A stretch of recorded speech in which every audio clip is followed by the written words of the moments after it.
Hey, good afternoon, UAW family. Give me just a second here. We'll wait a minute to let some more people get on. Good to see everybody.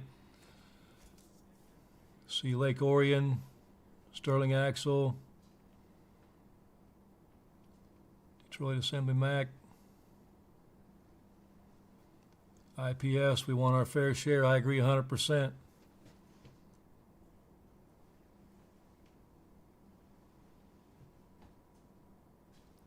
Hey, Josh, out there in Denver, Colorado. How's it going? Dawn from CCA in Flint. Good to see you. Local 7, hey, we got somebody from Unifor on here. Good to see you. We met with your president and a lot of your top leadership last week. Had some great discussions with them as we enter this battle together. They're getting ready to kick off their bargaining, as everybody knows, a couple days now on the 10th. Hey, Renee, Louisville Assembly, how's it going? Hey, Mike, out there in Local 259 out in New York. Tammy, good to see you. You and Paul. All right, we'll get rolling here. Just really want to take a moment, UAW family, and just talk about some things. We have important news to share about Big Three bargaining. But before I get to that, nothing's more important than our UAW members on strike. So I want to start by giving some updates on our sisters and brothers who are out walking the line for all of us right now. In Region 9, the workers at WestRock Packaging have started the third month of their strike. Just like the Big Three, WestRock is a multi-billion-dollar company that can easily afford our demands. Their CEO made more than $20 million last year, but he wants to force through huge increases in health care costs of our local 2326 strikers. There's no excuse for it, and we're not going to allow it. Over in Region 4, our strikers at Thrombert are showing what solidarity is all about. Right across from their picket line, they saw neighbors who needed help with their yards, so these members went home and got their lawnmowers. Even as they're out there fighting cutbacks in vacation time and disability benefits, they're out there cutting the lawns of their neighbors. And that's one great thing about this union. Solidarity is a foundation of our union, and service to the community is at our core. The Thrombert strikers of Local 997, Unit 8, are out there proving it every day. I also want to take a minute to give a shout out to our hardworking political team down in Ohio. As many of you are aware, there's an important vote happening there today where the billionaires are trying to fund a ballot measure on, they're calling it Issue 1. But the goal of this ballot measure, it's very simple. Corporations and the rich are trying to make it more difficult and more expensive to amend the state's constitution and hold our politicians accountable. If it's passed, this measure is going to require 60% voter approval to change the state constitution rather than the 50% plus one vote that's in law now. So this measure would further undercut democracy and erode the majority rule by rigging the rules in favor of the wealthy. So our UAW team on the ground in Ohio has been doing an incredible grassroots organizing effort and doing a great job with this. They've hit 12,000 doors in under 2 weeks to turn out the vote. And that's how political campaigns are going to be won, door to door, workers talking to workers. So to all of our members out there in Ohio, I'm encouraging you to do everything you can to get to the polls today and vote no on Issue 1. So as of today, we're 37 days away from the contract expiration of the Big Three, and we've been crystal clear with the companies about what our priorities are. Last week, I shared our members' economic demands with all of you so you would know that what we're putting forward at the bargaining table. With just over 5 weeks to go, we're making progress, but you deserve to know what some of the companies are saying about you all at the bargaining table. I've been shocked to see how one company in particular is trying to lowball and undercut us. And just as a quick reminder, the Big Three made a combined $21 billion in profits in the first 6 months of this year. That's on top of the $250 billion in North American profits they made over the last decade. The company with the fattest eye-popping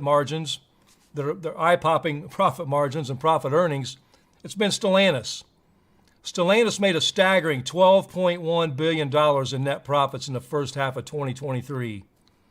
Stellantis CEO Carlos Tavares made $24.8 million last year. He's seen his salary grow by 72% over the last 4 years. In fact, the average Stellantis worker would have to work full-time for 365 years to make what Tavares does in just 1 year. Think of that, 365 years, how far back we'd have to go in time to make what Carlos Tavares makes in just 1 year. And on top of the lavish executive salaries, Stellantis spent billions of their record profits on stock buyback schemes that further enrich the top 1%. Stellantis is rich thanks to the value created by the members. It's our labor that drives the company's success. And while the big three executives and the shareholders got rich, UAW members, the workers, got left behind. Our message to the big three is simple and very blunt. Record profits equal record contracts. But apparently, Stellantis isn't listening. Stellantis knows our members deserve more, and they know the public is sick of seeing corporations and the rich continue to make out like bandits while the working class gets left further and further behind. That's why the company, they've recently made multiple statements to the media claiming that they are not seeking a concessionary agreement in this round of negotiations. And I want to tell you, UAW family, that just isn't true. Stellantis has passed over a list of initial proposals that are riddled with givebacks. It's amazing to me that I open this first page here, and the first highlighted item here is absenteeism. You know, it's a pathetic irony that Carlos Tavares can't bother to show up to bargaining, and that Mark Stewart, CEO, was late showing up to the first opening of bargaining. And as they move forward, they want to talk about absenteeism with our workers. Another part of this, we have to reflect about, we hear about absenteeism all the time, and this is something that really pisses me off when I hear these companies keep beating this to death. We are the most overworked country in the world. Our members, our workers in the United States put in more hours than any country in the world. And, you look at COVID, what happened? Our workers worked through COVID. And if there's one thing that I could say that happened over the last several years that made us realize what's important in life, it wasn't living in factories 7 days a week, 12 hours a day.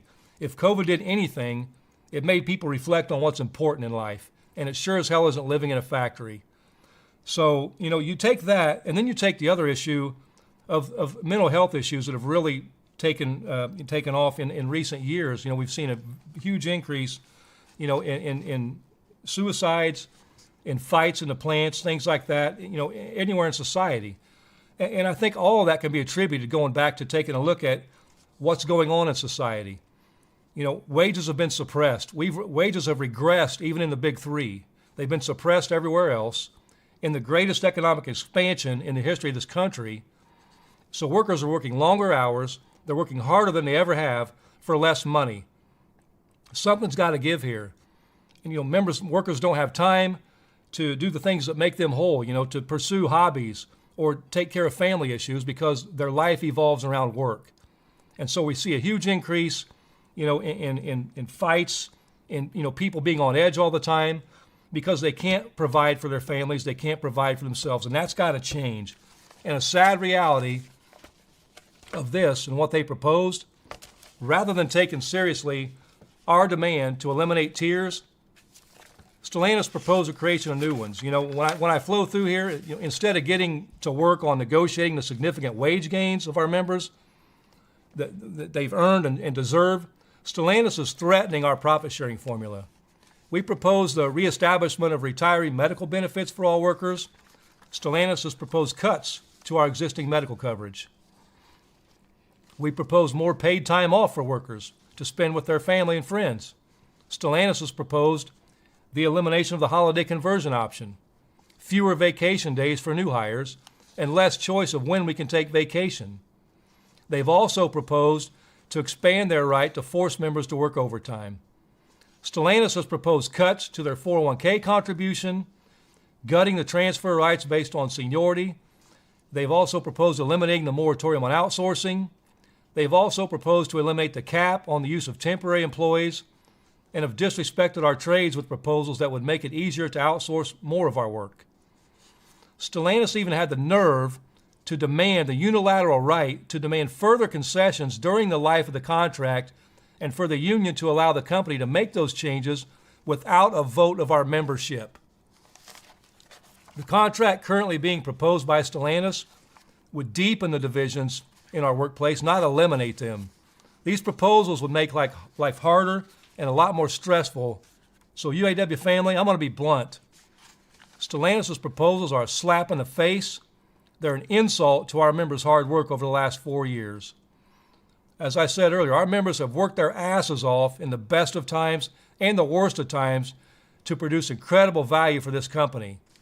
During COVID, UAW members were deemed essential. They risked their lives, and some gave up their lives to keep the lines running. So rather than honoring the sacrifices made by the employees, management's chosen to spit in our faces. You know, it's ironic I sit here and look through this. I mean, just a few more things I highlighted, increase the number of pay periods required to work for full vacation entitlement. So now, not just the 26 weeks you got to get in a year, they want you to work more weeks to qualify for your full vacation allotment. They want to create a no-fault-based absenteeism system where they can punish workers more. Company has the ability to schedule mandatory vacation shutdowns without restriction on duration, timing, notice, and cancellation criteria. They want to reduce the company's notification requirements for modifying shift start times. They want to enable supervisors to perform bargaining unit work. But, the biggest one to me was this issue about adding a new letter establishing the ability to reopen and bargain provisions of our agreements that don't require ratification. So I'll tell you what, brothers and sisters, when we get things like this from the company and they want to sit there and talk about they're not asking for concessions or looking for concessions, everything they're looking for in this document is about concessions. So I'll tell you what I'm going to do with their proposal. I'm going to file it in its proper place because that's where it belongs, the trash, because that's what it is. So moving on, we've heard that starting this week, there's people in management that are standing inside plant entrances and handing out company propaganda, all about bargaining to our members. So I have a flyer that I want you to see. And this flyer lays out clearly what we are demanding, and it compares it to what Stellantis is proposing. This flyer is available for download on the UAW's Facebook page, so please feel free to download it and pass it out to your plant. At the bottom, you'll see some suggested questions. If you see some managers in your plant handing out the company's deceitful propaganda, we encourage you to ask them a few questions. Why are they claiming this won't be a concessionary contract when they are coming to the table demanding concessions? Do they really think that we're going to accept concessionary proposals when they continue to make record profits? Do they really think that we are so stupid that we will fall for their misinformation? UAW family, September 14th will be here before we know it, and my message to Stellantis is very simple. Quit with the games, stop with the lies, and start bargaining an agreement that actually shows value to the sacrifices made by our members. So that wraps up my quick update. I just thought it was important and imperative for me to get on here and just pass along the atrocity of how one of these companies in particular have taken the bargaining to the next level. And like I said, we've duly considered their proposals and filed their proposal in proper place. And now we'll get back to the members' demands because that's what matters to us, and that's where our focus is. So we are 37 days away from the deadline, and these companies better wake up because, as I've said before, and as our bargaining committees have said before, they're busting their asses in there for the membership, and this is a deadline. It's not a reference point. So I'm going to look through a few comments here.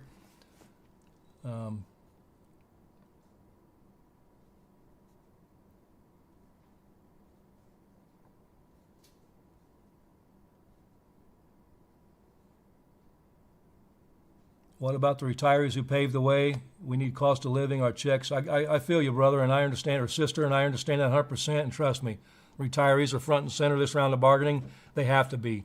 These companies have forgotten about the people that created the profits, that gave us the ability to still be here. And it's our obligation as workers and negotiators to make sure that they recognize that. And we also have to look at the future workers, the majority of our members in Big Three that don't have any retirement right now. So we've got a huge challenge there, but we're not going to stop. Our cause is right. As I tell people, we're on the side of the right thing. We have the facts on our side. These companies can play games. They can run their schemes and talk about competitiveness and everything being done in the nature of competitiveness. All competitiveness is, to me, it's code for a race to the bottom, and that's all they want to do. They want to find the lowest bidder, the people that pay the lowest, and they want to compare us to that and say we got to go down to their level. They've got it all wrong. They got it backwards, and it's time we in this country turn that around. America's got to be about what's right for everybody, and we got to raise the middle class back up. So we got to take the people that are down here at this level and raise them up to this standard, not backwards, as it's been for the last 40 years. We can do better, and we're going to do better because we got a solid membership who's standing behind the demands that they proposed, and we're not going to back off till we deliver. Make our pay tied to CEO pay. They get a raise, we get equal. Understand 100%. You know what? That's what's such an irony here. We've proposed, heavy pay increases for our members that are well deserved because we haven't kept up with inflation in the last 20 years as they've closed 65 plants, and wages have regressed in the last 16 years, went backwards $10 an hour overall. Meanwhile, CEO pay has went up 40% in the last 4 years alone. So we're not asking for a lot. We're asking to take care of our people, and the companies owe that to the workers.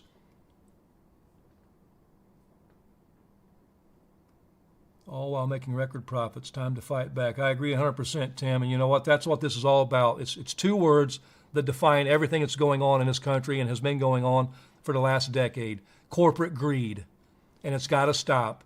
They like to paint it out that the union's being greedy, the union's asking for so much, that we're overpaid, and we have all this. We're not. And it's time that the general public and everybody understands the reality of what our workers go through, the low wages they stick in. They live paycheck to paycheck and scrape to get by for a decade before they get to full pay. Meanwhile, the companies keep on making more and more. The CEO's pay keeps going up and up. And again, we get back to a point where it takes a worker 365 years to make what Carlos Tavares, CEO for Stellantis, makes in 1 year. No excuse for that. There's something really wrong with this system, and we've got to change it. It's on us to do that.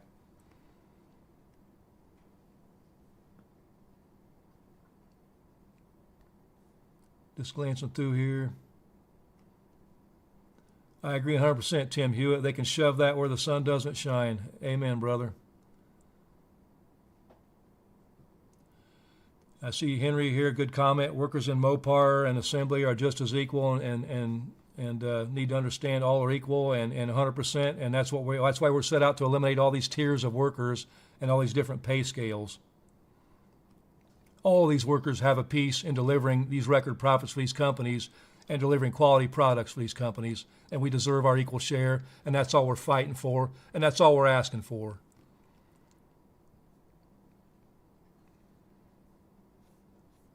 Just glancing through here.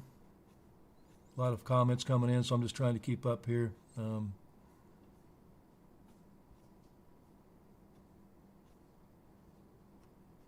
I see a lot of comments. We're ready, and I, nothing makes me prouder as we visited plants, as we've been out. I've spoke at conferences or visited plant gates, just seeing the energy from our members. Because and I feel it.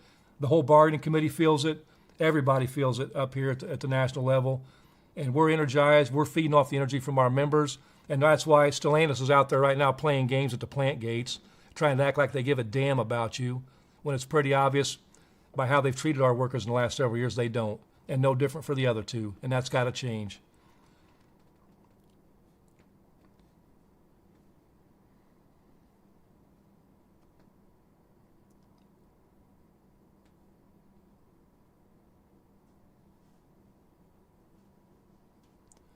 I see a question here about the strike fund. And you know what? Nothing's going to backfire here. You know what? The strike fund is healthy, and it's important we have a healthy strike fund.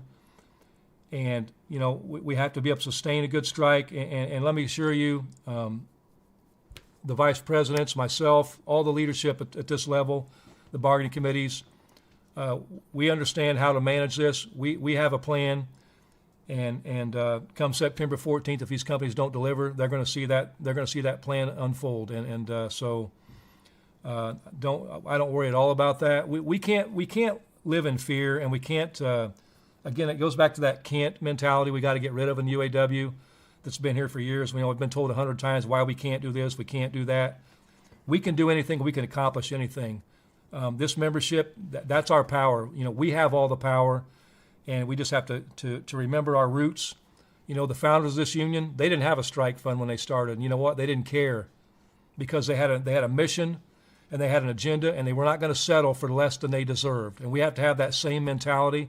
And I see it every day in our members. I know we have that same mentality. Our members are not going to be denied what they're due. And we have way too many classes of workers right now, way too much disparity from temps to full-time, all the tiers. It's got to stop. And we're going to stop it. We have every intention of stopping it. And like I said, I've got 100% faith in our committees and our membership standing together and showing a unified front like these companies have never seen since the founding days of this union.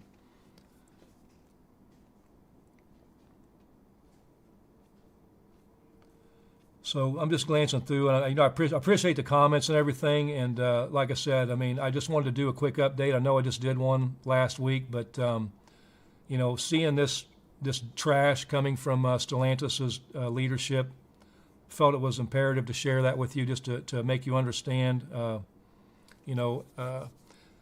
we're headed, and that if things don't pick up, and if the big three companies don't start getting serious and getting down to business and resolving the membership's demands, then come September 14th, we're going to have to see what happens. So, but I don't think they're going to be happy with it. So we'll keep rolling here. Like I said, I appreciate the comments. Appreciate everybody's participation. And to the big three, the clock is ticking. It's time to get down to business. So I thank everybody, and we'll keep giving updates as we keep getting deeper and deeper into this. So let's all stand together, show unity, show solidarity, and let's grow this union like we've never grown it before. So thanks a lot.